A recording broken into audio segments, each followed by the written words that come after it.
Hello, this is Karen Van Cleve, and I am here with my great friend and fellow master coach, Ron Chapman. And we want to talk to you today about overcoming limiting beliefs. And I don't know about anybody else out there, but I find that the more I explore, the more limiting beliefs I come up with. And Ron shared an experience with me and I of his limiting beliefs, and we knew that you wanted to hear about this too. So Ron, I'm so glad to be talking to you about this topic today. Well, sure. And here we go again. We seem to come around this subject of how we let go of these kinds of beliefs and so forth with some frequency, don't we? Yes, because they show up. So let's begin just by talking about what is a limiting belief. Sure. Well, from my vantage point, I mean, we all get beliefs. There's some strange mix of the families, the communities, the faith communities, the things we're exposed to, the people that by a very early age, we have ways of perceiving about the world. And they may be accurate, they may be inaccurate, they may be flat out false. But that is the way we see and interpret the world based on these beliefs or ideas that have set up within us.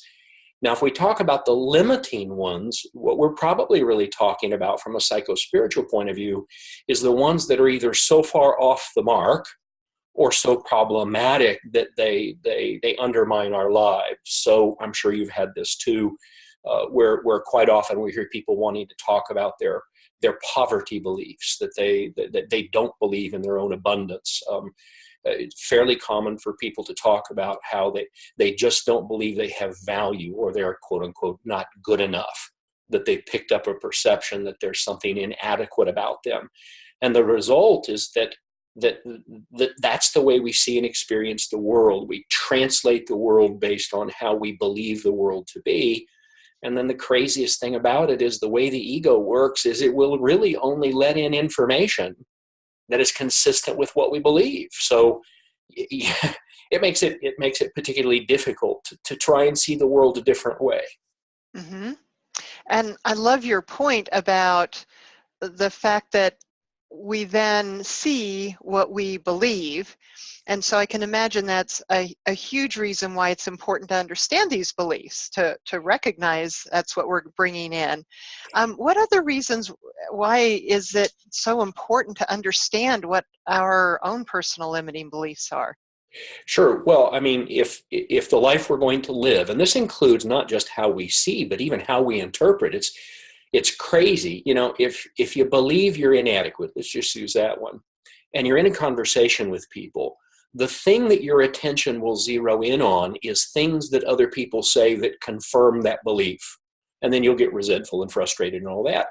The more amazing part is how we will be forced to misinterpret what people say, which I'm sure you and others have had that experience quite often, where you'll say, well, you told me that, and they'll go, that's not what I said. Which is that moment where we realize that there's been a real misinterpretation occurring because of how we experience it. So, I mean, at worst, what happens is we can't realize our potential. I mean, we're trapped by the limitations of our own perceptions about ourselves, the world, people around us.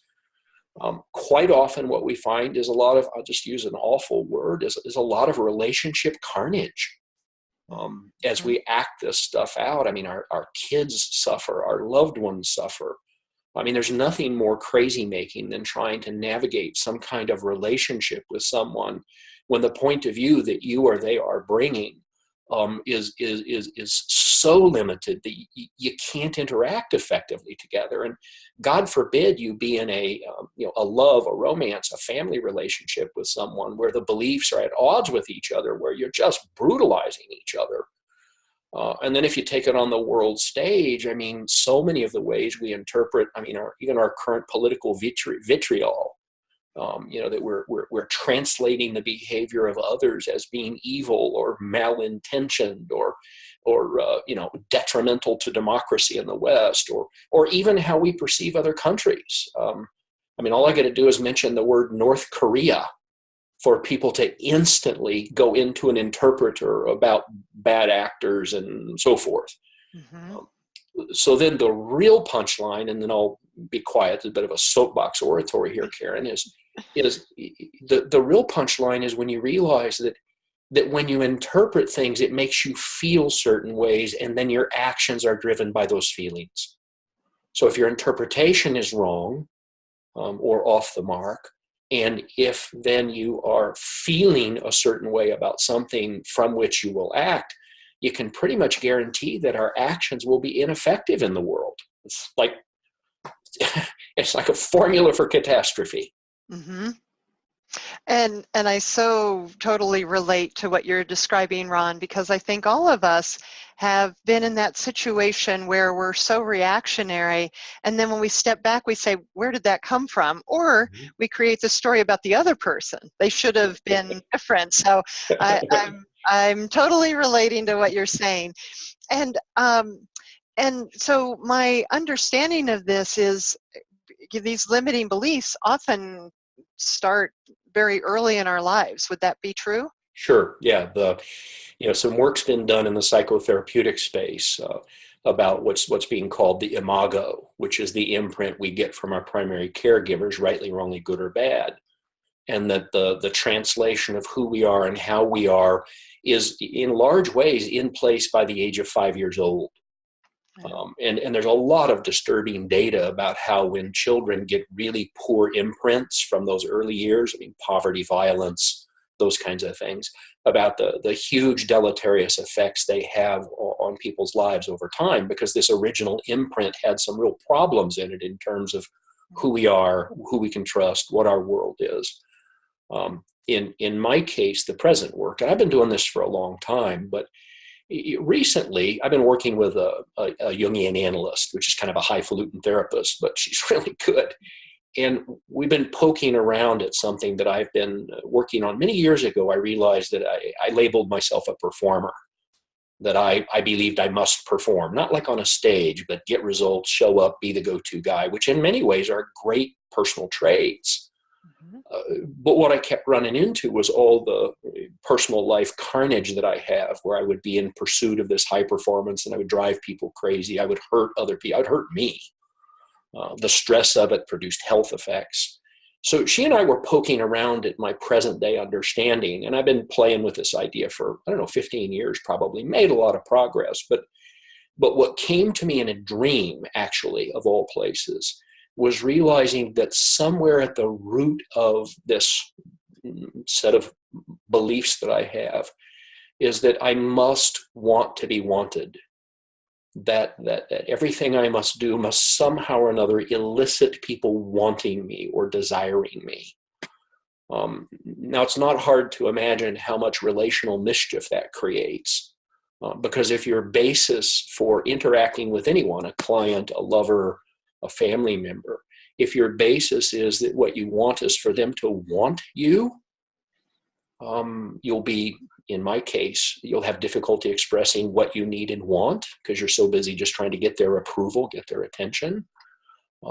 You may compromise your life path, which I've done twice that I'm very, very clear on. You may, as a result of that, like in my case, have so much stress from trying to get that addictions, I'm a recovering alcoholic, and some piece of that stress that caused me to need alcohol. Thankfully, I'm sober a long time, but part of the stress came from this all-consuming desire to have people want me. And whenever it didn't work, it would be extraordinarily frustrating and difficult for me. So as much as I'm a little reticent about sharing the reality of what I'm working with, I'm so very aware of how much that imprint, that primary belief, motivation, has driven me my whole life. Sorry to go on and on about it, but it does seem to be really relevant. And I'm sure our listeners can relate, as all of us can. I've certainly over the last several years been unearthing so many of those beliefs, and how I'm amazed at how many of them aren't really even mine, that I'll react because my mom reacted that way. And underneath it all is this belief, I think, that, you know, we have to honor and respect our parents or whatever it is. And so I love your point about the fact that these drive us unknowingly. We Hmm. react, we feel, we act, just instinctively. Hmm. Um, and the more we understand what's driving us, then the better we can choose in that moment. So recognizing this, what suggestions do you have? Because, you know, I'm hearing it's really important for us to recognize and know these so that we're not in reaction. So what can all of us Sure. do, um, per your tips? Well, I mean, the first thing is just us talking about this, because what just understanding this framework, this way of understanding how we operate psychologically and emotionally. What we immediately do is now hopefully people who are listening will go, oh, there may be an underlying reason for where I'm struggling. Probably some of the biggest changes for me that I offer as tips, and these are things I've learned with myself and working with others around this, are that what this would mean is that everything that we're experiencing is information to be interpreted. I do some work with a guy who, what he's learned to do now, he's an engineer, a geek, and he says, aha, whatever is happening, that's information about what's happening. It doesn't necessarily mean what I think it means, but it is information. So we get curious, we dig into it, to know that what we typically are experiencing is symptomatic. One of the things that Brene Brown, who many people have been following, has discovered is that when we blame somebody else rather than understanding that we're struggling with our own interpretation, that the blame that we place, the externalizing, causes us to stop exploring what's happening on our side, which is tragic, of course, because it's not out there, it's in here, which doesn't mean those people aren't doing what they're doing. It means that our experience needs some verification. I have found great use in people like you, well, a coach, a mentor, a spiritual advisor, a therapist, having someone to bounce reality off of. Because anybody who is onto this, anybody who's got some professional skills, they will know that you're working with something which is some kind of a projection, and that becomes their starting point. So having some expert advice, even if it's just a really good friend who knows you and knows this way of thinking. And then the other thing is I've learned to just be intensely curious. Somebody asked me recently, they saw me writing in a public setting. I have a journal with me most all the time. They said, what do you write in that thing? Everywhere I see you, you're writing in that thing. And I said, well, there's a whole lot of information coming at me that I want to make sure and pay attention to. And by writing it down often, it doesn't get away from me, and I can help understand myself and my world better. And it makes me far more effective. So journaling is a powerful piece. And then more recently, this Jungian analyst has really been working with me on understanding my dreams, because this stuff is cooking in my dreams, right? I wake up with these strange dreams. It's like, wow, what does that mean? And I'll dig a little bit, and it's more of this being revealed. The Mm-hmm. most remarkable thing about this is, for me, and I was just talking with someone about this morning, Karen, is I don't have to solve the problem. What's remarkable about this is just by getting these beliefs up in the air where we can see them, just by talking them through and coming to understand them, everything begins to shift without us actually doing anything. And then, as you said earlier, some genuine capacity to choose, some real freedom begins to show up. So that's kind of a whole spew of ideas, but hopefully there's some really solid ones in there. Mm-hmm. Obviously, yes. And I guess I'd like to sort of consolidate and reflect back, Please. for our listeners, that I think often we go to self-blame, or Mm-hmm. and especially if one of our limiting beliefs is I am less than, I am unworthy, whatever, then when we feel that like we have this problem or this limiting belief, Yep. then there's more evidence of what's wrong with me, right? Mm-hmm. Oh, And perfect. Yes, exactly. A perfect it negative feedback loop. right, right.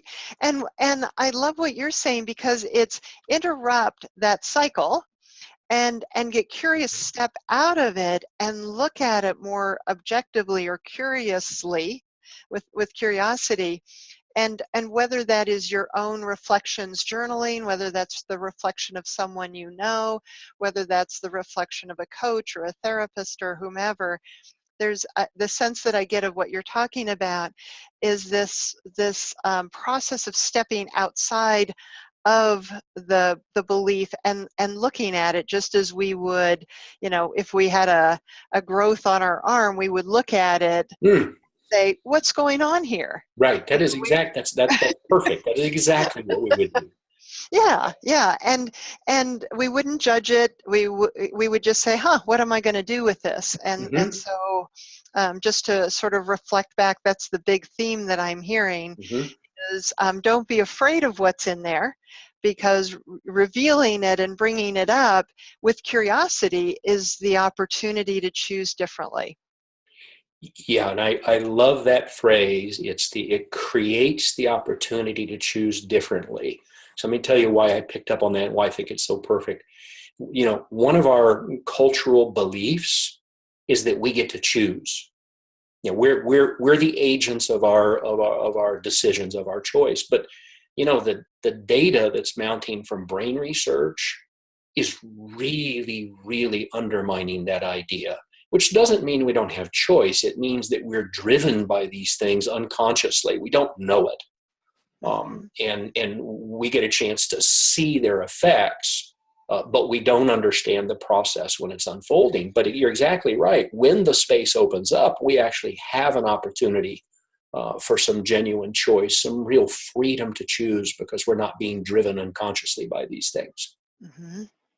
Yes. So to your point about the brain science showing, the big saying that I always hear is cells that fire together wire together.